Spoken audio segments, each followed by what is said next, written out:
Hi, my name is Rachel Monroe. I'm 36 years old, and if there's one thing I've learned, it's that some gifts come wrapped in ribbons, while others carry something far more dangerous inside. My story doesn't start with a big betrayal or some grand act of revenge. It starts with a box of cookies, a stupid, innocent-looking box of cookies my father sent me for my birthday.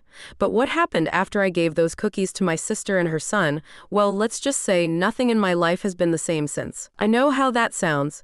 Overdramatic. Like I'm trying to make a tragedy out of a snack. But the truth is, you don't know the kind of man my father is. You don't know what it's like to grow up with someone who sees affection as a tool, kindness as leverage, and gifts as a way to keep score. I learned that early, around the same time I learned not to cry in front of him. My dad, Alan Monroe, was a man who knew how to twist the simplest gesture into a message, and this time I missed the message entirely. Or maybe I didn't miss it, I just didn't care. I didn't want anything from him, and when that box arrived, part of me already knew better. But I opened it anyway, because a part of me, the part that still, despite everything, wanted to believe he had changed, wanted to think it was just a normal human thing, that maybe he'd remembered my birthday and wanted to show he cared. There was a note, "Happy birthday, Rachel. Hope this makes you smile. Dad." It was the kind of thing any father might write, except it wasn't like him. Not at all. And that should have been my first clue. The cookies were nice, too nice, perfectly arranged, sealed in neat plastic sleeves, the kind of thing you'd find in a high-end shop, not something he'd grab from a grocery store. I didn't think much of it at the time. I didn't even want them. I hadn't spoken to my dad in nearly a year, not since the last time he crossed a line so far I finally stopped pretending we had a normal relationship. So I set the box on the kitchen table and forgot about it. A few days later, my sister came over with her son, Tyler. He's 7, bright-eyed, curious, and way too smart for his own good. They'd just come from soccer practice, and he was starving. I didn't have anything kid-friendly in the fridge, but then I remembered the box. "Cookies?" I asked, and his face lit up like I'd handed him the moon. I opened the box, handed them over, and thought nothing of it. Until the next day, my phone rang, and I saw his name. I almost didn't answer. But something in me, stubborn habit, maybe picked up. "Did you enjoy the cookies?" he asked, his voice too smooth, too casual. I paused. "I gave them to my sister and her kid," I said. "They loved them." There was silence, not the kind that happens when someone's distracted or thinking. This was heavy, cold. Then he said something I still hear in my sleep. "You shouldn't have done that," just like that. His voice dropped, no emotion, no anger, just final. My stomach twisted, and for a moment I couldn't breathe. I asked him what he meant. But he didn't answer, just said he had to go and hung up. I stared at my phone, a knot forming in my throat. Something was wrong, very wrong. I called my sister immediately, told her to check on Tyler. He was fine, happy, playing video games, eating the last of the cookies, but something in me refused to settle. I couldn't explain it. It was just a feeling, tight, cold, and coiled deep in my gut. I didn't sleep that night. I kept replaying the conversation in my head, the way he said it. The stillness in his voice, "You shouldn't have done that." It wasn't about the cookies, not really. It was about control, about him sending something and expecting it to reach me, and only me, and now that it hadn't, I'd broken some unspoken rule. I just didn't know how deep that rule ran, not yet.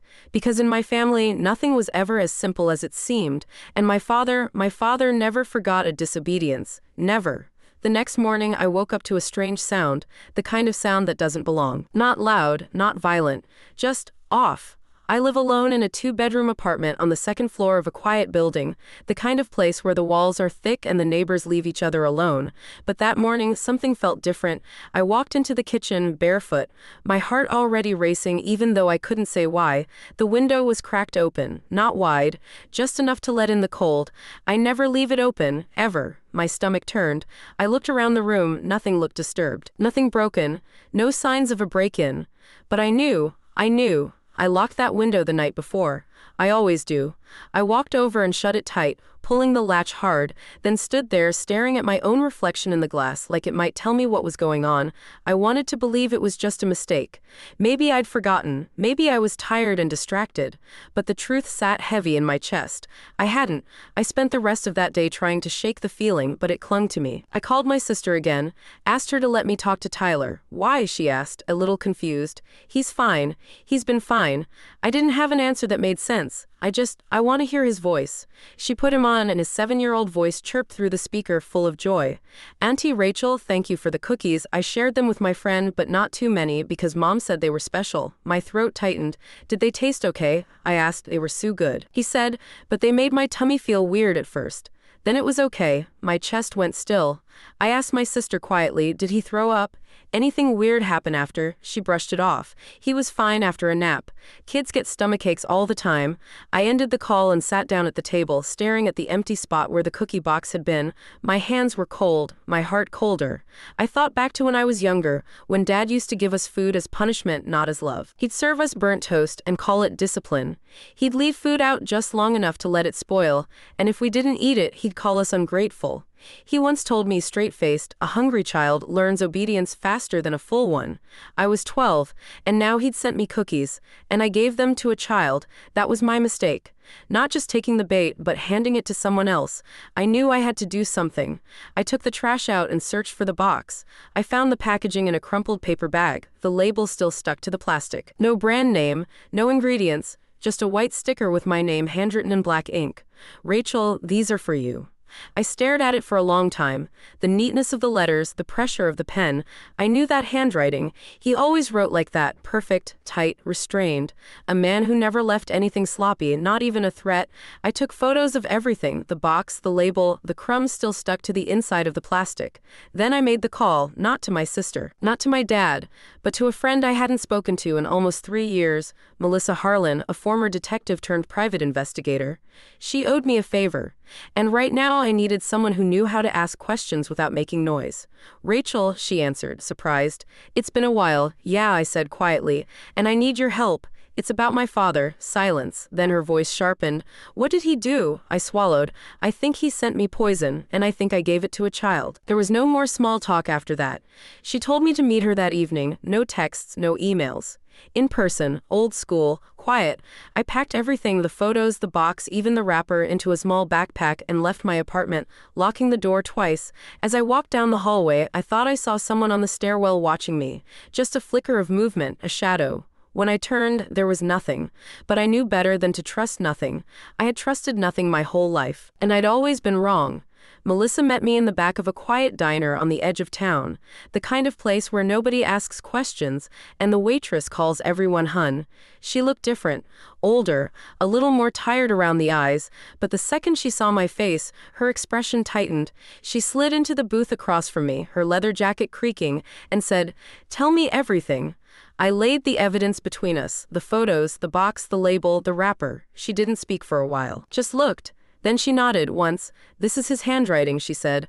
"I remember from the letters you showed me, back then." "Yeah," I whispered. "He made it look like a gift. But it's not a gift, is it?" She shook her head slowly. "Not even close." I explained the rest, the call, the voice, the silence that followed, Tyler's stomach ache, the window left open, the kind of details that seem crazy when you say them out loud but feel razor-sharp real when you live them. Melissa listened to every word, her face unreadable. Then she said, "You're not paranoid, Rachel. You're remembering." That sentence knocked the breath out of me, because she was right. I wasn't imagining it. I was finally admitting it. My father was capable of cruelty that hid behind pleasantries. His threats never sounded like threats. They sounded like advice, like rules, like disappointment disguised as concern. "You know," she said, her fingers tapping the side of her coffee cup, "this could be criminal, if you're right. If there's something in those cookies, but there's nothing left to test," I said. "They ate them. They're gone." "Not necessarily," she replied. "Kids eat messy, there could be crumbs. We can test the packaging, maybe we'll get lucky." She paused, her eyes dark. "What's he doing now? Working? Retired?" I laughed bitterly. "Retired. Living alone. Still controls everything from a distance. Still thinks he owns the narrative. Let's take that from him," she said simply, quietly. I nodded. For the first time in days, I felt like I wasn't drowning alone. Melissa took the evidence and said she'd handle the lab work through a contact she trusted. She told me not to talk to anyone, not even my sister, until we had answers. "If this is real," she said, "you need to be smart. He's always been 10 steps ahead. We can't let him see this coming." I left the diner with my hood up and my keys in my hand, fingers tight around the little keychain Tyler had given me for Christmas, a plastic dinosaur. Bright green, his favorite. I walked home slowly, checking every window, every car I passed. I wasn't just being careful. I was being watched. I could feel it. 2 nights later, I woke up at 3:17 a.m. to a sound that didn't belong. Not the window this time, the front door. A soft click, like someone testing the lock. I sat up in bed, heart hammering, and grabbed the bat I kept by the side table. A habit from my first year living alone. I crept toward the door, barefoot, every hair on my body standing straight. Through the peephole, nothing, silence. But I knew someone had been there. I could feel it in the walls. The next morning, there were no marks, no damage. But someone had slid something under the door. A single photo, glossy, taken from a distance. Tyler on a school field, laughing, playing soccer. My hands went cold, on the back, in familiar, tight handwriting. I always told you, consequences matter. No signature, no return address, nothing else. I dropped the photo, then I locked every lock. Then I sat on the floor and cried. Not because I was afraid, but because I knew this wasn't just about me anymore. He was sending a message, and I had just opened the first envelope. I didn't go to work that day. I couldn't. I sat at the kitchen table with the photo in front of me, the note flipped over so I didn't have to keep seeing his words. The blinds were shut, every lock checked twice, phone on silent, laptop unopened. I stared at nothing for hours, my thoughts looping in quiet chaos. He had eyes on us. He was watching. Tyler wasn't safe. My sister wasn't safe. I wasn't safe. And the worst part, no one even knew this was happening. Because my father had made a career out of playing innocent. A manipulator so skilled he could slap you across the face and make you say thank you. I picked up the photo again and looked at Tyler's face, so full of joy, so unaware. And it hit me that this wasn't just a threat. It was a promise. If I didn't do what he wanted, and I didn't even know what that was yet, he'd use Tyler to hurt me. Not with blood, with terror, with leverage, the way he always had. I called Melissa. I didn't bother pretending I was okay. He was here, I said, or close. He left a photo under my door. Her voice turned sharp instantly. A photo of what? Tyler playing soccer, silence, and he wrote on the back, something about consequences. Another pause, then she spoke fast, clear, controlled. Get dressed, grab anything you need. I'm coming to get you, you're not staying in that apartment. I can't leave my sister, I said. She has no idea what he's capable of. Then we'll bring her too. Rachel, listen to me. He's escalating. This is control, stalking. He's showing you how close he can get. We don't wait for the next message. Within 2 hours, I was packed and standing in Melissa's carport, heart pounding in my throat. My sister, thankfully, trusted me enough not to argue when I showed her the photo. She went pale, her voice dropping. What the hell is he doing? Exactly what he always did. I said, but this time I'm not playing along. She packed fast, just essentials, and we moved into a rental Melissa arranged through one of her contacts. It wasn't glamorous, small, half-furnished, with spotty Wi-Fi and a weird smell in the hallway. But it was secure. No one knew we were there, no mail, no trace. A digital dead end, the kind of place you go when you're trying to disappear or trying to survive.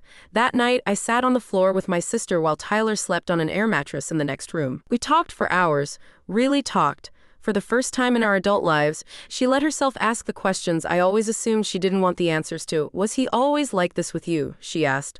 I nodded. Worse. It started small, food mostly. He'd give me things just to take them away, say it was a lesson. He'd praise me for things, then punish me the next day for being too proud. I never knew what version of him I was going to get. Her voice was a whisper. I thought you were just dramatic. I'm so sorry. I didn't need her apology, just her belief. And for the first time, I had it. The next day, Melissa called with updates. Her contact had rushed the lab work on the cookie wrapper. There were no drugs, no poison.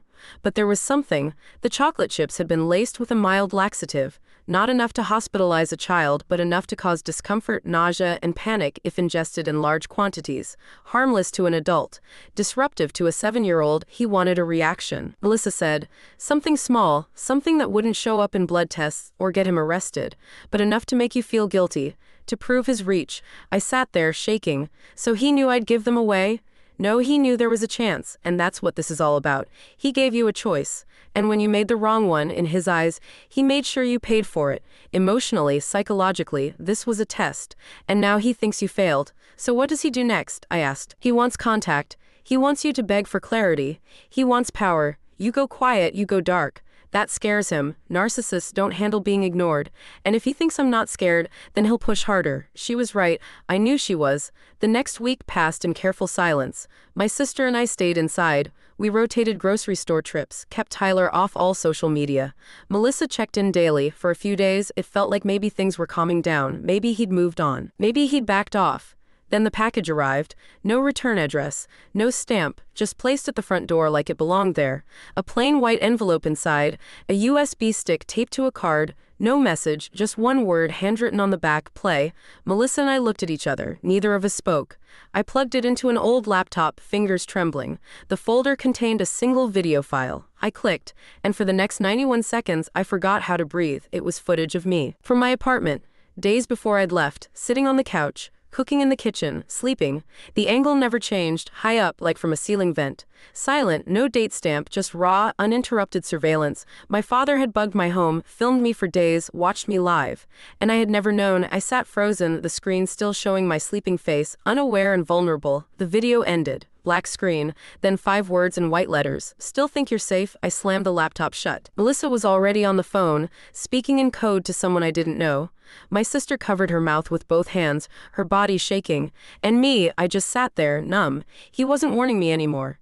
He was hunting, quietly, carefully, piece by piece, and I had no idea how far he'd already gotten. The days that followed blurred together like a long stretch of fog. Time stopped moving in the usual way. We stopped talking in full sentences. My sister's face took on a strange stillness, like she was trying to keep her fear from spilling over in front of Tyler, who still didn't know what was going on. Melissa moved us again within 24 hours of the video. This time it was to a rural rental, a 2-bedroom house deep off a gravel road surrounded by trees and silence. The kind of place without neighbors, without deliveries, without cell service, unless you stood by a specific window and tilted the phone just right. We paid in cash. No emails, no calls. Off the grid. That's what she said we needed. Off the grid, I didn't argue. I didn't have the strength to argue. That night, I sat on the back porch, wrapped in an old blanket, listening to the wind in the trees and the distant rustle of something I couldn't see. My thoughts spun like laundry in a broken machine, repetitive, violent, tangled. I thought about how long he'd been watching me, how many hours of footage he had, where the camera had been hidden. I thought about the silence in his voice when he said, "You shouldn't have done that." I thought about how easily I'd dismissed his gift, and how quickly he'd turned it into a weapon. It was never about the cookies. It was about obedience, submission, control, and now I'd embarrassed him, disrespected the illusion that he still held power over me. And I knew him well enough to know what came next. Escalation. The next morning, Melissa made a decision. "We're not hiding anymore," she said, pacing the kitchen. "That's what he wants, for you to stay small, scared, caged. He's operating in the dark because he thinks you won't drag him into the light. So we're flipping the game." "How?" I asked. "He's not breaking laws, he's skirting them." "Not for long," she said. "We're going to set a trap." She walked me through her plan. We'd move again, but this time not to vanish. This time we'd let him find us. Not immediately, not obviously, slowly, carefully. We'd leak information. A mailing address, a traceable call, something small, something deliberate. And once he took the bait, once he crossed the line just far enough, she'd be there to catch him. Legally, permanently. I wanted to believe it would work. I wanted to believe I could outplay him. But part of me knew how smart he was, how methodical, how patient. My father didn't make mistakes. He created them in others. But I agreed anyway, because hiding wasn't sustainable. Because sooner or later we'd run out of houses and fake names. Because I was tired of looking over my shoulder. Of watching Tyler sleep with the weight of fear in my chest. Of watching my sister age 10 years in 10 days. We set the trap 3 weeks later. The new place was a rental in a small town 1 state over. A little white house with blue shutters and a front yard that looked like something out of a catalog. Everything about it screamed normal. We set up fake social media check-ins. I accidentally updated my old email with a delivery confirmation. Melissa used a burner phone to make a call from the town's area code to a friend of my father's. Someone we knew would pass it along. Then we waited. 3 days passed, then 4, then 6, then on the 7th night it happened. I came home from a short walk with Tyler and the front door was unlocked. I froze. I checked it twice before leaving. Melissa had installed a hidden camera just inside the entryway. She was watching from a safe location. I reached for my phone. Before I could even speak, she was already calling. "Get out, now." My sister grabbed Tyler, I grabbed the car keys. We didn't run, we moved with quiet purpose. Fast but controlled, just like Melissa had drilled us. We got in the car, locked the doors, started the engine. Then we waited. 30 seconds later, Melissa's voice crackled through the speaker. "He's inside. Don't move. I've already alerted my guy. He's on the way." My blood ran ice cold. I couldn't breathe, couldn't think. I just stared at the house, that little perfect house with the blue shutters, and I saw the shadow move past the hallway window. He was in there. He had come. For what? I didn't know. To leave something, to take something, to watch me sleep again. 10 minutes later, headlights flashed behind us. Melissa's contact, a local officer she trusted, pulled up without sirens, silent and fast. They went in together, guns drawn. The next 10 minutes felt like a lifetime. Then Melissa walked out. In her hand was a small black device, barely the size of a matchbox. "Hidden camera," she said. "Bedroom, facing the bed." My sister sobbed. I sat perfectly still. Tyler didn't understand, and I couldn't find the words to explain. But something in me cracked wide open. He had come. He had planted another camera. He was still watching, even now, especially now. "We've got him," Melissa said. "That device connects him. I'll make sure it holds up in court. But Rachel, this won't stop him overnight. You have to be ready." And I was. God, I was, because I'd spent years trying to survive this man's shadow. But now I was done hiding, done running. And whether the system worked or not, whether the law held or failed, I was going to make damn sure he never laid eyes on me or anyone I loved again. Not ever. Not after this, the day after they pulled the camera from the bedroom wall. I didn't speak. Not to my sister, not to Melissa, not even to Tyler, who sensed the shift in me and stayed close without asking questions. I just sat on the porch of that little house, staring out at the neat lawn, the mailboxes lined up across the street, the world still turning like nothing had happened. But everything had. Something in me had fractured, deep and final.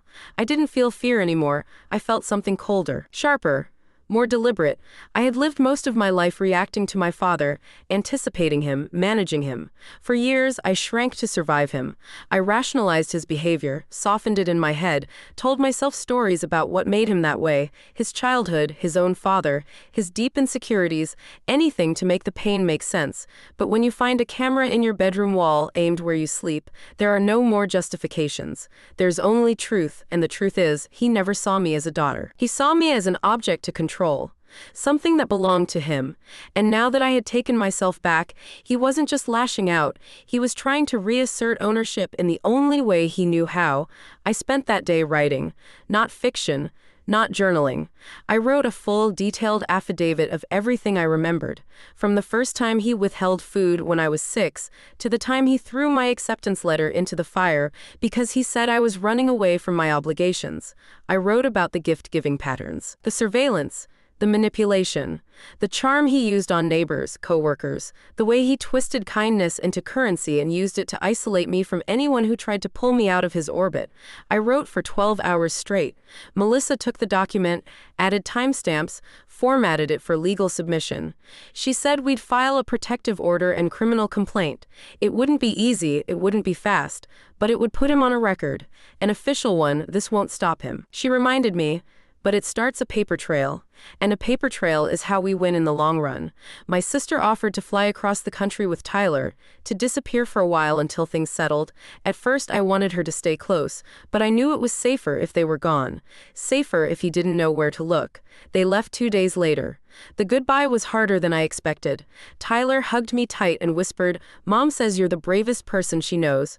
I couldn't speak. I just held him and prayed he never had to grow up understanding any of what I was living through. After they were gone, the silence returned, but it wasn't peaceful. It pulsed with dread. Every creak in the floorboards, every shadow outside the window made my pulse quicken.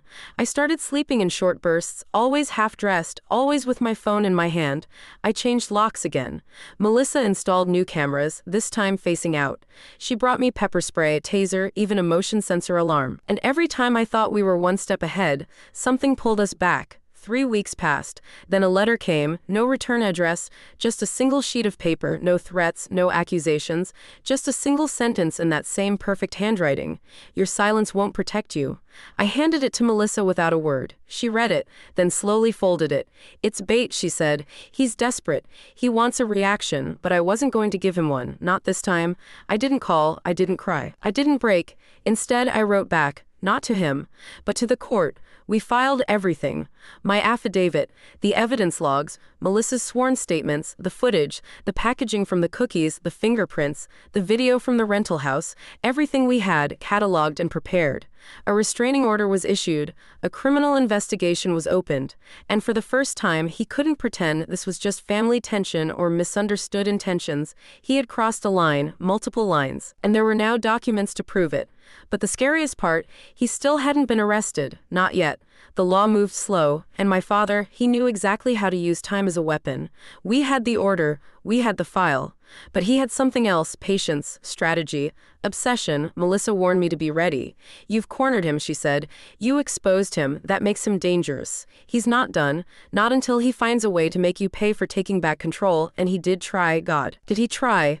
First it was emails, then calls, spoofed numbers, blocked senders. Then it was people, strangers showing up at my bookstore asking for me by name, saying they heard I was hiring or looking for company. One man waited outside the store in his car for over an hour before someone called the cops. He left before they arrived. They found nothing.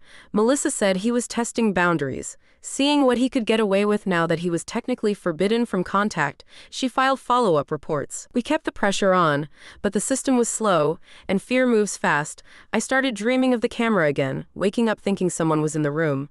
I stopped sleeping with the lights off. I started carrying a knife in my purse. I changed routines, switched cars.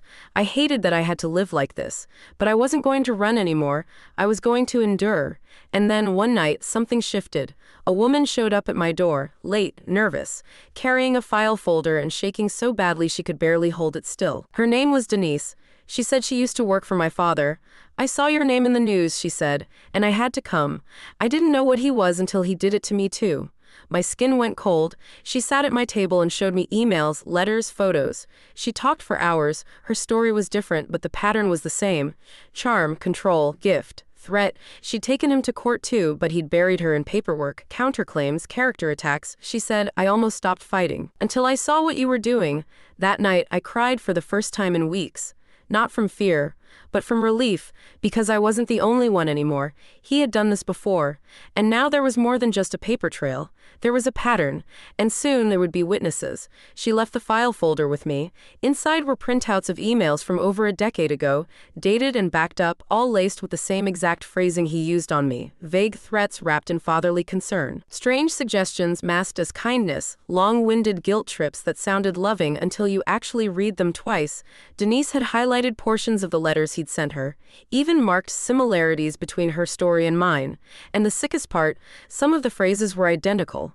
Copy-pasted across time, across women, like we were interchangeable roles in a game only he knew the rules to.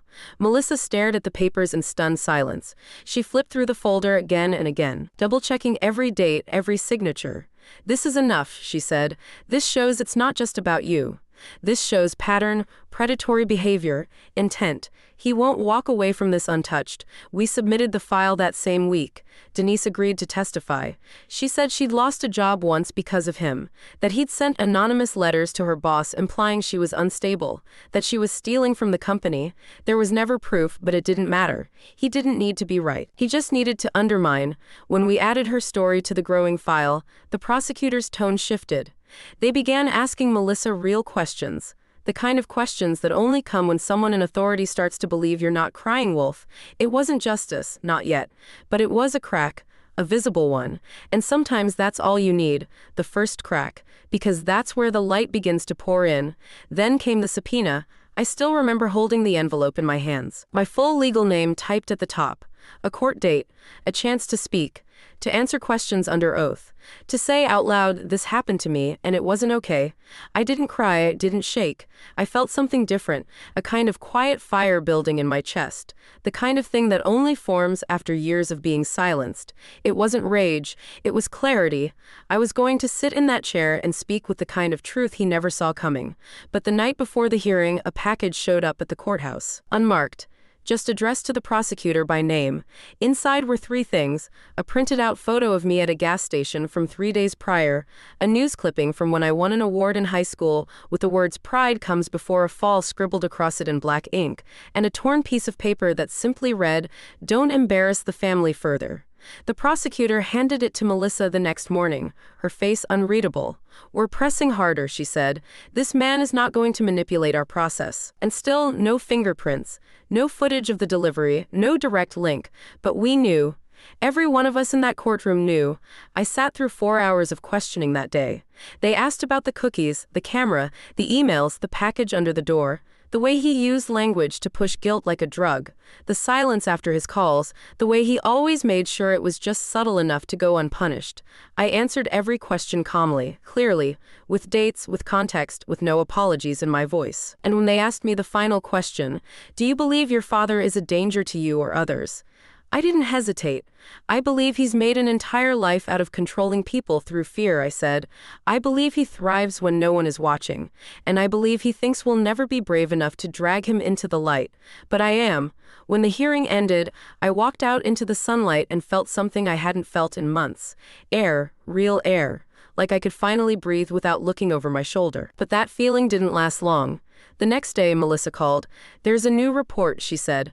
Another woman came forward. She worked with him in the early 2000s. She's got recordings.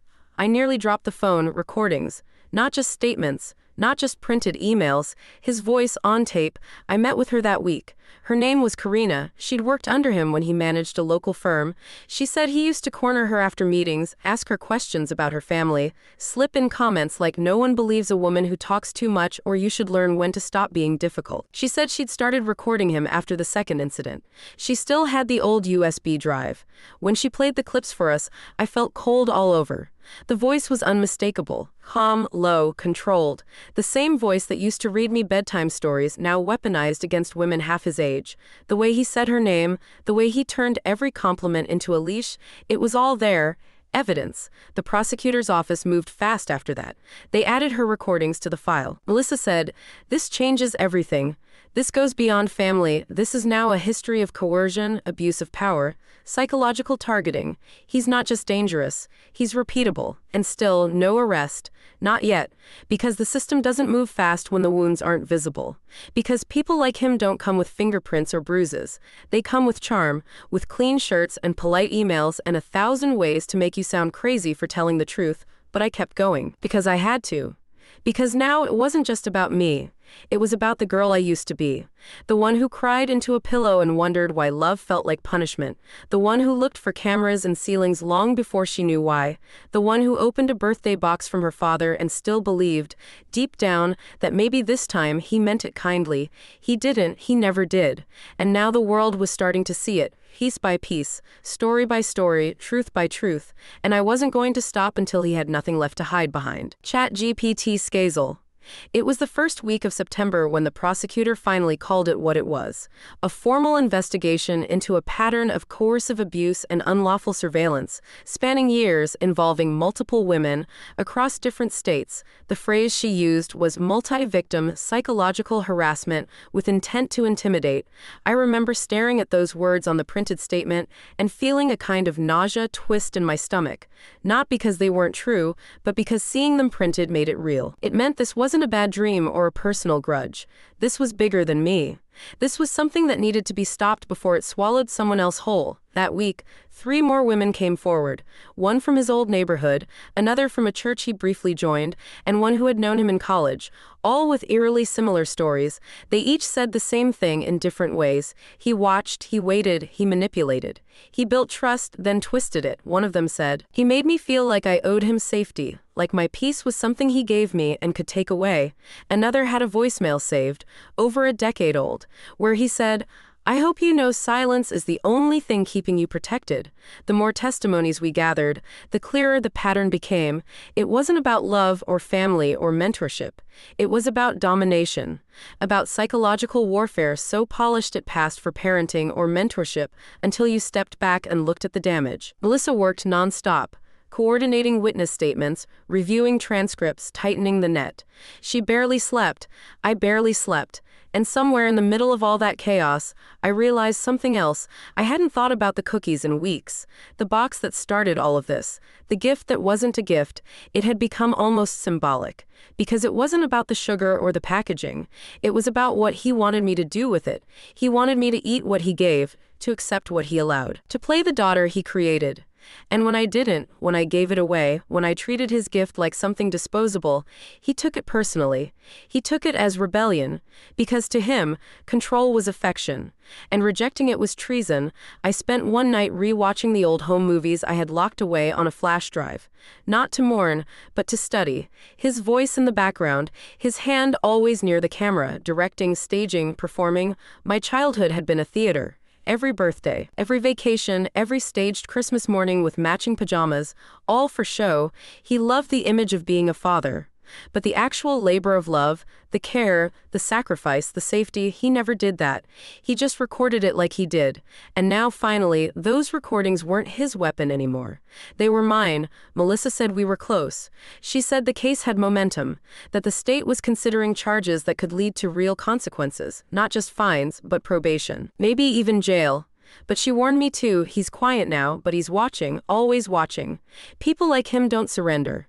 They shift. And she was right, the quiet didn't last.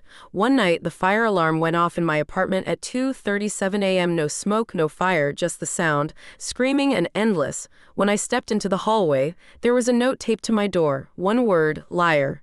The paper had no fingerprints. The building had no usable footage. The police took a report but said without evidence. It could have been a prank. But I knew better. He wanted me rattled. He wanted me to flinch. I didn't. I taped the note back up and left it there for a week, as if to say, I see you, and I'm still here. A few days later, I found a voicemail on my burner phone from an unknown number, heavily distorted. Just breathing, long, slow, deliberate. I played it 3 times, then I forwarded it to Melissa. She added it to the file. She didn't ask me if I was scared. She knew I was, but she also knew I was ready. We kept going. Depositions, statements, more evidence, a subpoena to access old phone records from the year he sent me the cookies. And then, finally, the tipping point. The lab results from the cookie packaging, there had been trace residue, minute but present, of a mild sedative. Not enough to kill. Not even enough to hospitalize, but enough to cause fatigue, confusion, stomach distress. Enough to make a child like Tyler feel sick for 2 days. Enough to prove intent. Melissa called me the second she had it. I was sitting in the back of the bookstore I'd opened 6 years ago, the one I hadn't dared set foot in for weeks. I answered on the first ring. It's enough, she said. We've got him. We're issuing the warrant tomorrow. I didn't cry. I didn't scream. I just sat there, surrounded by the stories I'd once used to escape from him, and let the truth settle over me like a blanket. I had made it. Not out. Not yet. But through the maze of his tactics, through the fear he fed me for decades, through the silence he counted on me to keep. And now he would be the one explaining. He would be the one recorded. He would be the one seen. But it wasn't over, not completely, because even with the warrant, even with the pending charges, even with the system turning in my favor, part of me would always carry the echo of his voice. The part that said you shouldn't have done that. The part that made me look over my shoulder even when I knew he wasn't there. That part doesn't vanish with a court date. It fades, slowly, with time, and maybe one day it becomes quiet. But until then, I would keep building the life he tried to erase. I would keep showing up, speaking up, and standing up. Not just for me, but for every woman who ever thought she was alone in her fear. Because we weren't. We aren't. And now, he knows that too. The morning the arrest was made, the sky was a dull gray. No rain, no wind, just that heavy stillness that wraps around everything like the world itself is holding its breath. I didn't sleep the night before. I laid on the couch, fully dressed, phone in hand, the television playing some documentary I wasn't even watching. Melissa had promised to call the moment it was done. She said the officers were going to do it quiet, professional. No sirens, no scene. She said it wouldn't be dramatic. But nothing about that day felt small. At 7:43 a.m., my phone lit up. It was her. I stared at the screen for a second, my heart pounding, then picked up. "It's done," she said. 2 words, that's all. And for a second, I couldn't speak. I just let them sink into me. It's done. The man who haunted my thoughts, who made me second-guess every instinct, who turned my own memories into weapons, was finally being forced to face the very truth he spent years trying to bury. And for the first time in my life, I felt like I was breathing air that belonged to me. Melissa didn't tell me the details. Not then. She said he didn't resist. Said he looked tired, worn down, but calm. I pictured it. Him standing in the doorway of that pristine little retirement house, button-up shirt tucked too neatly, face still performing dignity even as the cuffs closed around his wrists. Of course he didn't resist. He'd rehearsed for this moment in his mind, probably told himself it was all a misunderstanding, probably planned what he'd say to the officers, how he'd spin it as a family vendetta or a mental health crusade gone too far. I knew how he thought, but this time he didn't get to write the script. The charges were formal: unlawful surveillance, tampering with private mail, endangering the welfare of a minor, and intentional administration of a substance without consent. There were whispers of more. Allegations from former co-workers, possible fraud, emotional coercion lawsuits from Denise and Karina. And maybe, just maybe, he'd finally reached the end of the rope he'd spent decades knotting around other people's throats. I stayed inside that whole day. Not out of fear, but out of exhaustion. It's strange, the way your body responds to the end of a war. I thought I'd be shaking or crying or laughing, but mostly I just felt still, like I'd been sprinting for so long that stopping felt unnatural. My sister called that night. She and Tyler were safe, still across the country, still waiting for the storm to pass. I told her everything, the charges, the warrant, the arrest. She cried, then I cried, and for a while neither of us said anything, just sat there, thousands of miles apart, letting the silence be something soft instead of sharp for the first time in years. In the weeks that followed, the media got wind of it. Not national, not yet, but local papers ran stories. Retired engineer accused in long-term surveillance case. They mentioned the evidence, the recordings, the testimonies. They used words like disturbing and chilling, but they didn't use the word I needed them to: pattern. Because that's what this was. Not an outburst, not an isolated incident, a pattern, a blueprint he'd perfected and used on women who trusted him. And I was done letting him be the one who defined it. So I started speaking. Quietly at first. I agreed to give 1 interview, then 2. I didn't show my face, didn't use my full name, but I told the story, not to shame him, not to destroy him, but to give shape to the wound he left in me. Because when something invisible is finally spoken, it starts to lose its power. And once it loses power, it loses silence. That's when others begin to speak too. More women wrote in, more messages, more names, some of them anonymous, others brave enough to stand next to me. And every time I opened one, I felt that echo again, the soft, cruel voice saying, "You shouldn't have done that," but that voice had less weight now, less grip. I wrote my own piece eventually. Published it under my full name. The cookies were just the beginning. It was long, unfiltered. I told everything. The mailbox, the voicemail, the camera in the wall, the look on Tyler's face when he said his stomach hurt, the note under the door, all of it. And I ended it with this: he taught me that love has rules, that safety is borrowed, that gifts are laced with punishment. But he was wrong. Love isn't control, safety isn't a trick, and I'm not the broken one anymore. After it was published, I didn't look back, I didn't read the comments, I didn't check for reactions, because it wasn't about who saw it. It was about who needed to. One of those people was Karina. She called me crying, said she hadn't felt human in years, said for the first time she felt seen, not just believed, but understood. That meant more than any court date, but there was still one more to come. The arraignment. I showed up that day wearing all black, not for him, but for every part of me he tried to bury. For the 16-year-old version of me who kept quiet, the 25-year-old version who apologized for crying, the 32-year-old who told her father she was moving across the country and listened to him say, "You'll be back. Girls like you always come back." I sat in the courtroom and watched him walk in. No cuffs now, just a suit. Polished, perfect, the performance of an old man confused by the world's cruelty. But his eyes found mine, and for the first time he looked away first. That's when I knew I'd won. Not in the legal sense, not yet. That would take months, maybe years. But spiritually, I had already walked away from his stage, and he was stuck in it, alone, trying to remember his lines, and there was no one left in the audience. The sentencing hearing didn't come quickly. The legal system crawls when you want it to sprint, and for every step forward, there were 3 weeks of silence, paperwork, objections, continuances. But I waited, patiently, quietly, the same way he used to wait. Only this time, I held the silence, and he sat in the dark. During those weeks, I rebuilt. Not all at once, not dramatically. There was no grand transformation, just small things. I took the old photos off the wall, the ones from childhood birthdays and staged holidays, and I replaced them with new ones, pictures of Tyler in the park, my sister smiling without fear in her eyes, Denise holding a rescue puppy. I started writing again, not the story of him. My story, just me. Who I was before he got inside my mind. I opened the bookstore every morning even when there were no customers. I brewed the coffee myself. I learned the names of the people who came in for the silence.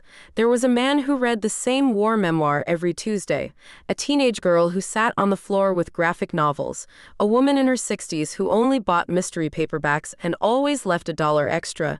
They didn't know my past. They didn't need to. They knew me now. The world, it turns out, doesn't stop turning just because you're trying to heal. It keeps going, slow and indifferent, and you either find your pace inside it or stay crushed beneath it. I chose to stand up. Then, finally, the date arrived. I didn't tell many people, just Melissa, my sister, and Denise. The courtroom was quiet, the air cold. My hands shook a little, but I kept them in my lap.